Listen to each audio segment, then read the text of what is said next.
is Sheikh here. I'm so grateful to the IRF that we get this opportunity to ask you some questions. And for the first time, I've seen you, and I'm glad that I can ask you a simple question. I am a businessman, and one of my only hobby is studying religions. So one of them, obviously, being the Quran. So my question is fairly simple. I really liked what you spoke about Aisha. That was a very wonderful thing that you said. So my question is fairly simple. I'll make it very small. But I really hope that I have the opportunity to cross-question you after you answer me on your answer. Thank you. So we see in Muslim, book number 4, number 2127, wherein it says, a part of it that is, he stuck me, Aisha, on the chest, which caused me pain. Further down, if you look at Mishkat al-Masabi, volume 2, page number 690, repeated again in Muslim, book number 9, number 3506, a part of it, I'll just get to the point, wherein Umar is trying to say to the Prophet, or rather trying to make him laugh. He says, Messenger of God, I wish you had seen the daughter of Khadija, where she asked me for extra money, and I got up and slapped her on the neck. God's messenger laughed and said, they are around me, as you see, asking for extra money. Abu Bakr then got up, went to Aisha and slapped her on the neck, and Umar did the same to Hafsa. Now we see something of a pattern coming in. Then if we just jump to Quran chapter 4, verse 34, and those wives you fear may be rebellious, admonish, banish them to their couches and beat them. Now, as I understand from your talk, that there is equal punishment for both man and woman. I'm not contending whether they should be beaten or not. My point is, what is the right of the woman if the man is wrong? Because he gets to beat her up. Brother asked a very good question, and I give you the right to cross-question me after the answer. It is granted. The brother quoted hadith of Sahih Muslim and Mishkat al-Masabi. Do you know the relationship between Hafsa and Hazrat Umar? Well, I've not really got to the point that much. I'm still studying. Do you know the relationship of Aisha and Abu Bakr? May Allah be pleased with them both. Her father, if I'm not mistaken. That's right. I'm asking you a question. Are you married? Yes. Yes. Do you have a daughter? 2 of them. 2 of them, fine. I get to go to heaven. Sorry? I get to go to heaven. No. If you bring them up correctly, I remember with that. love and compassion, then you'll go to heaven, otherwise not. But, just kidding. But that is only righteous deed. Without iman, you can't enter Jannah. So for you to go to heaven, besides upbringing your 2 daughters correctly, you have to follow the laws of the Quran and the Sahih Hadith and be a believer. I understand. That we'll discuss after answer to you. I understand. After answer, inshallah. I'm asking a simple question. Suppose your daughter, if she wants to jump from a 10-story building, what will you do? I'll stop her. Is she adamant? What will you do? Point, yeah. You get the point, very good. If she wants to jump, no, I want to go. I want to fly like Superman. Dad, you are preventing me from being a Superman. What will you do? Well, I'll stop her, obviously. Will you slap her or not? If required. She says, no, I want to jump. What will you do? Well, I can ask it the other way around. What I'm if asking, my wife brother. sees... I'm asking. If she wants to jump from the 10-story. I will hit her. If required. Not normally. You will say, Arey beti, jaan do na, Superman mat bano. Nahi banne ka abba. Jump marne ka hai. Ab dekho kaisa udti hu main. I want to fly. One flap. A father is cruel to be kind. Yes. Now, our beloved Prophet Muhammad said, anyone who does not love Allah and His Messenger more than his own life, he is not a Muslim. Anyone who does not love Allah and His Messenger more than his own life, he is not a Muslim. So there are many occasions what happened that sometimes they were disrespectful to the husband. Not a normal husband, Prophet Muhammad sallallahu alaihi wasallam. There were many occasions, not one occasion. There are many occasions, Hazrat Umar, may Allah be pleased with him, and Hazrat Abu Bakr, may Allah be pleased with him. When they came to know that one of the wives has caused pain to the Prophet, they were the father-in-law of the Prophet. But they loved the Prophet not only more than their daughter, they loved the Prophet more than their own life. There are many occasions. Which occasion you are referring to, I don't know. There were occasions when they came to know that my daughter has caused pain to the Prophet of Allah. How dare she does it? They being father, they have the right to slap. Not you and me. For us, they are the ummahatul mu'mineen. They are the mothers of the believers. But yet, they were human beings. Even the wives of the Prophet, though they were wives of the Prophet, they are the best examples, yet they were human beings and they did make mistakes. Like the ayah recited by the Qari, Surah Nisa chapter 4, 32. They want equal rights. There was in Surah Azab chapter 33, where the wives of the Prophet tell the Prophet, why don't you give us the luxury of this world? They objected, why are we undergoing such a life of poverty? So Allah sends a revelation. If you want this world, I will grant it to you, but you will not get Jannah. The verse of the Quran says, I will free you. That means, if you want, I will let you go free. Divorce, not that he divorced. And you can get the luxury of this world, but you won't get heaven in the hereafter. And the wives of the Prophet, they repented and they asked for forgiveness and Allah forgave them. So here also it's in context. And going against the Prophet is more bad than jumping from top. Jumping from top, your daughter will kill herself, that's it. Correct? But going against the Prophet is more bad. Did you get the answer? Sir, but my question still stands. I understood your point. I haven't completed my answer. Okay, you asked the question, no problem. My question is pretty simple. I haven't completed my answer yet, brother. All right. Because I know your question was in two parts. Then you quoted the verse of the Quran, Surah Nisa, chapter 4, 34. Yeah. And said about wife beating. I want to complete that before you answer. Otherwise, you said Zakir answered half. I only answered one part of your question regarding hadith. The second part is of Surah Nisa, chapter 4, verse number 34. Exactly after the verse that was recited by the Qari. After verse which says, Ar-rijalu qawwamuna 'ala an-nisa, that the men are the protectors of the women. The verse says that if they're disobedient, then don't talk to her. After that, don't share the bed. Then the Arabic word is daraba, means beat her lightly. The Arabic word is beat her lightly, daraba. Ibn Abbas, may Allah be pleased with him, said, when you beat your wife, you should not beat on the face. Point number one. Point number two, when you beat your wife, there should be no mark left on her body. And he gave an example, beating with a miswak. Miswak is toothbrush. In modern way, I will say beating with a handkerchief. Handkerchief. Now, if you beat your wife with a handkerchief, it is symbolic. It is not wife bashing. Wife bashing is not allowed in Islam. Wife bashing means one shot on the face. Hit so hard so that the mark remains. She'll remember you for the next 1 week or 2 weeks. In Islam, wife bashing is prohibited. It is daraba, means beat her lightly. That means first you tell her she's wrong. You admonish her. Don't share the bed with her. Ultimatum. Last warning. Beat her lightly. Now, what I said, for any crime committed, the punishment is same. Punishment is same. Beating lightly is not a punishment, it is a warning. Can you do the opposite? Can the daughter hit the father? What if your daughter slaps you? Will you like it? No. Why? Equality. Let me complete my answer. You talk about equality. If your daughter slaps you, will you like it? No. No. There may be occasion when you get lunatic, when you become very old, and if you want to jump and then she slaps you, I will agree with her, correct? Though you said, no, I'm agreeing with you. I understand. I'm helping you. You understand, but you don't understand me. No, I do. I'm helping you. Okay. If you grow up and you become a lunatic, you become senile, you want to jump from the 10th story, your daughter says, Abba, mat karo, don't do, father. She may have to slap you. She's doing in good faith. Accept it. Right? Now here, where a husband is giving a warning to the wife, if the wife does the same, what will the retaliation be?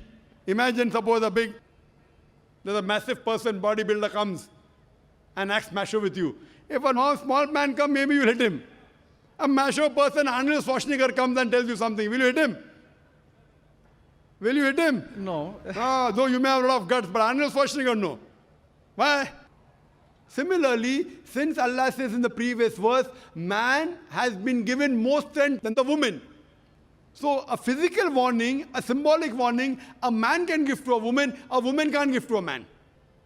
A woman can't. There are other things. There are other things she can do. Such as? Such as, for example, if she has to cook food in the house, It's the duty of the husband to get market. She can refuse to cook. If you don't get market, I will not cook. She can object. Very well. She can object saying, I will not cook. It's an objection on her part.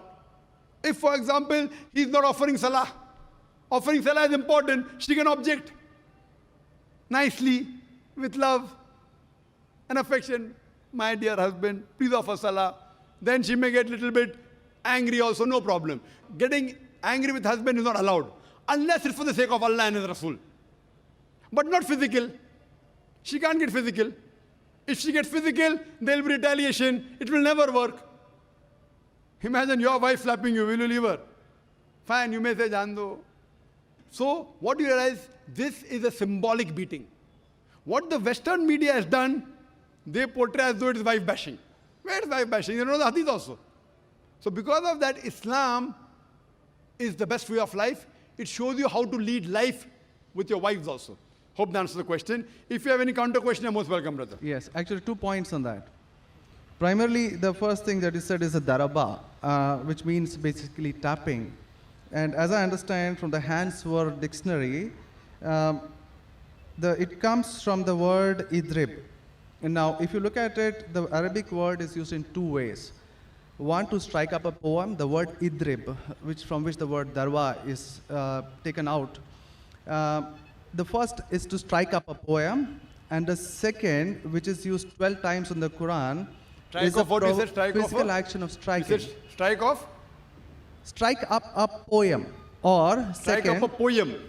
Strike up a poem, metaphorically.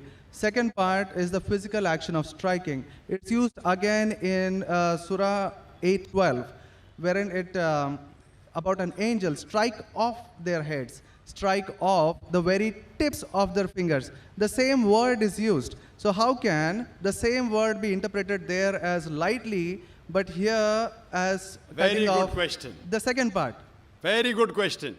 Very good question. The second part is that if we come back to Sahih Bukhari, volume 7, number 715, again, the respectable, I truly mean that, respectable woman Aisha, a great scholar, I read about her, narrated, Aisha said that a lady came wearing a green veil and complained to her, that is Aisha, and showed her a green spot on her skin caused by beating. It was the habit at that time for women to support each other, means when they get beaten up, so you support each other. So when Allah's messenger came, Aisha said, I have not seen any woman suffering as much as a believing woman. Look, her skin is greener than her clothes. That was my second part. As for second part, I'll answer first, and first part, I'll answer second. No problem. She's complaining to the Prophet that somebody has done injustice to her. It doesn't end saying the Prophet agreed with it. If someone has done injustice, if we read ahead in some other hadith, the Prophet may have done justice to her. It doesn't say that someone beat her and the Prophet agreed with it. Correct? She is just reporting that maybe there is injustice done to a woman. That's it. The moment she's complaining means she's disagreeing with it. She didn't say, Prophet, I heard a very good thing I saw, that the woman was beaten up. The moment she's complaining means the wife, Hazrat Aisha, may Allah be pleased with her, disapproved of it. So the lesson we get from this is, no one should beat the woman such a way that she becomes green. But sir, see, the exact statement she makes is that I have not seen any woman, that's Aisha herself, it's not my interpretation, I have not seen any woman suffering as much as the believing woman. So we see at the time of Muhammad that women were really in very, very bad shape, even though... You know there are hadith is saying, I have not seen a person, a believing person like Hazrat Bilal suffering. What was he suffering from? His master tortured him and said, don't say there's one God and I will leave you. Hazrat Bilal, may Allah be pleased with him, on that death stone, he's agreed to die. He will say, I will not denounce Allah. I will keep on saying, La ilaha illallah Muhammad Rasulullah. There is no God but Allah and Prophet Muhammad is a messenger. He's taking the pain. That means if I say Hazrat Bilal is a believer who is being tortured, that does not mean that what act that being done on Hazrat Bilal, may Allah be pleased with him, is right. It is wrong. but he's a believer who's taking the pain. In this context, we have to see the context and go to the Shara. You have to see Fath al-Bari, and what was the woman? What was she? Who tortured her? Was it the master? Was she a slave woman? You have to go to the Shara. I'm not a muhaddith. I'm telling you what the answer can be. You have to go to the Shara and find out. Why was she? Who hit her? Who beat her? Did the husband do? Was the husband a believer? There are 10,000 reasons. But Just sir, because- excuse me, in Mishkat al-Masabi, Brother Sheikh, volume 2. Brother Sheikh, Yes. what I would like you to do, there are so many people waiting at all the mics. Precisely, concisely, I would like you to put your question in a few words and then close. Because you got such a big sheaf of papers, there are many people I see waiting with small slips just or one something. question. So we cannot allow this whole thing to go on. This is not a debate session. It's a question and Brother. answer session. I want you to put your question in the next 4 sentences. Let Dr. Zakir answer so that all the many ladies standing there here also get a chance. We have exactly 1 hour, 12 minutes left. We have very occupied sorry 20 about minutes already. Brother, initially you asked 2 questions answered. You said, I want a counter. What counter you gave? In the counter, you're asking 1 more question. I don't mind answering your 100 questions, but in this rule, 1 question at a time, go behind the queue, no problem. You asked 2 questions, give the answer. You said, I want a counter question. With the counter question, you're asking 1 more question. So, I'm very kind, I don't mind. I would love. After finishing, you can come in the cabin. And inshallah, I will answer all your questions. I want to ask you, after I answer your question, what will you do? Will you believe in the religion Hazrat Aisha believed? Yes or no? I yet have to answer your counter question. Well, it's not just this one point. There are many, many more. I'll answer inshallah all. How many are there? 10, 20, 50, 100? How many? Well, we can sit on that. How many approximately? Well, there are many more. I have not How really many? counted them. 10, 20, 100, 1,000, 10,000? How many do you have now in your mind?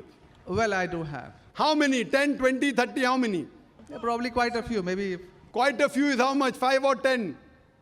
Approximately. I don't know, maybe 100 questions. 100 questions you have? Brother, after this session is over, we sit together. Okay? Write down all the 100 questions. Inshallah. Inshallah.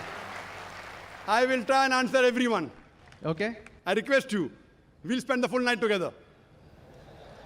I don't mind, because you're a seeker of truth. And I'm also a seeker of truth, and my job is to try and clarify the truth. Not that I'm a scholar. I will try and answer all the 100 questions. But I doubt whether you'll be able to write 100 questions. I doubt. Coming to your main counter question, brother. That will be basically counter question. Counter question of yours is that daraba has got 2 meanings. One is strike off the head. You ask me then, how do you come to know which is correct? Correct? Exactly. In the counter question, don't ask 1 more question. That means you're breaking the rule. Sir, I'm just refuting what you said. Not refuting. See, you asked a counter question. Counter question was of daraba has got meaning of striking. That is the counter question. In that counter question, you asked 1 more question. You can't ask 1 more question in a counter question. You can ask 1 counter question, but that was a fresh question that you asked. Now coming to your question of daraba. You said striking, I agree with you. How do you come to know one time it is lightly beating, one time it is striking of the head?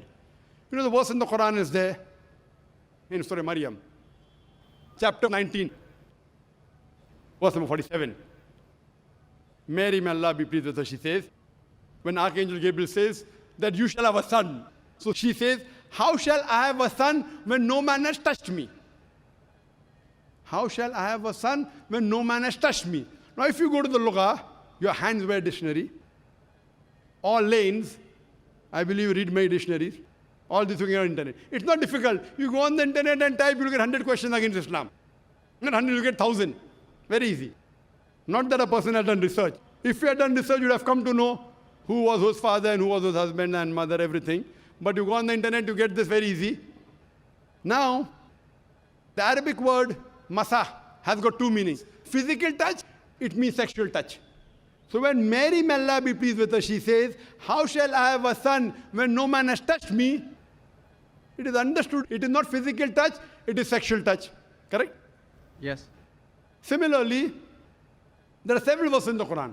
Now, when there are 2, 3 meanings, even both can be correct or one can be correct. To have more details, you go to the Hadith. Hadith is the commentary of the verse of the Quran. Correct?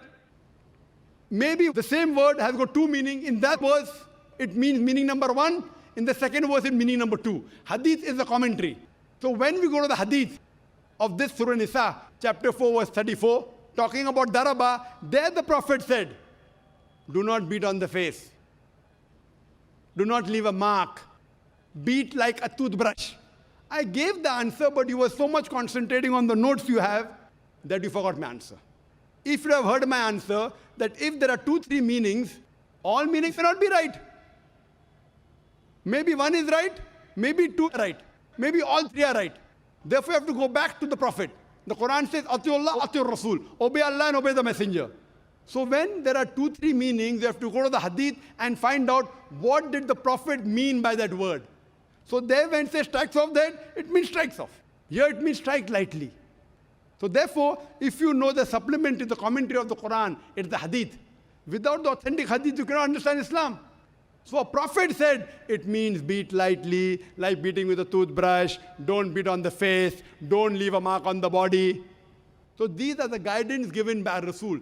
Therefore, it is obligatory that besides the Quran, you have to follow the authentic hadith. Hope that answers the question. And inshallah, I'll wait for you after 10 o'clock in the speaker's lounge, inshallah. Yes, Brother Shekhar? Thank you. And since you have 2 daughters, you said you have 2 daughters and you want, sorry? And one son. The son, there's no hadith saying the son will take you to Jannah here. Yeah. If he becomes the pious son, and if he prays for you, inshallah, even he will be a pathway to Jannah. What I want to see to it that besides good deeds, you even have faith. Faith is one of the important criteria to go to Jannah. And since you have an urge to go to Jannah, to paradise, inshallah, I pray to Allah subhanahu wa ta'ala, may He make me the zarya, the pathway to take you to Jannah, inshallah.